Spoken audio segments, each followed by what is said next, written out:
take a moment to give a brief shout out to the real backbone of this relationship I like to call Def. Cora. Not only is she the softest, smartest, most athletic dog in the world, but she is the glue that holds Def together.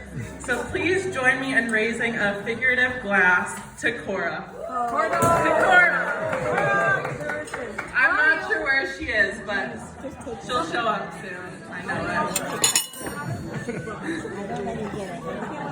So by now, some of you are probably wondering who I am and how I'm qualified to be speaking right now. So allow me to introduce myself. I'm Colette Grew, Dom's sister, Steph's sister-in-law, and they have appointed me to be your MC for the evening.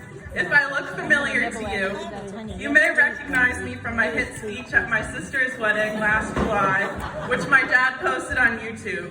I believe it's called Greatest Wedding Speech Ever, so you want to look that up.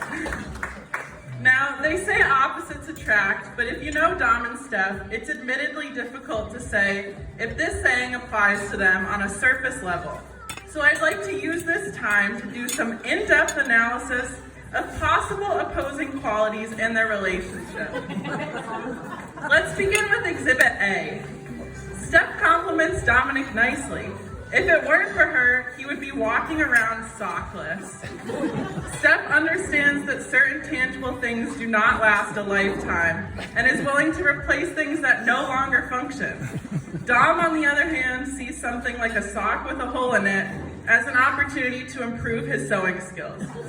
Let me paint a picture for you. A hole in your sock? Find another old pair falling apart, get a needle and some thread, and patch it up. Now your feet may not sit well in your shoes on those bumps, but after a few years, you'll get used to the discomfort. It's just part of becoming stronger. On to Exhibit B. Steph listens to country music, while Dom listens to screamo, metalcore, and heavy metal music.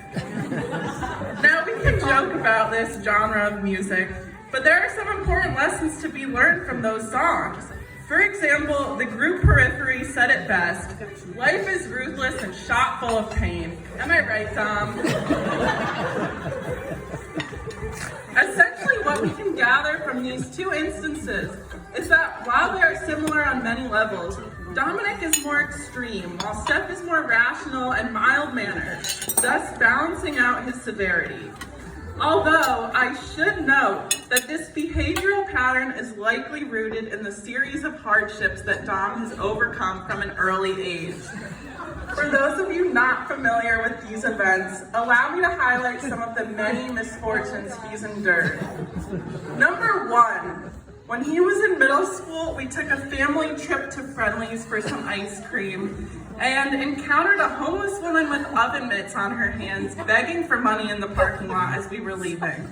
This incident was especially traumatizing for Dominic, who was crying and scared, shaking in the back seat of the car. And it took him the better part of a year to recover from seeing a homeless person. Number two, many of you may not know this, but Dom always strives for perfection. So given this information, it may come as a surprise to you to hear that when he was around 16 years old, he failed his permit test. The first time around, stupid. Oh, I'm sorry, this was not meant to be a recreation of that day. Needless to say, this was a painful time in his life.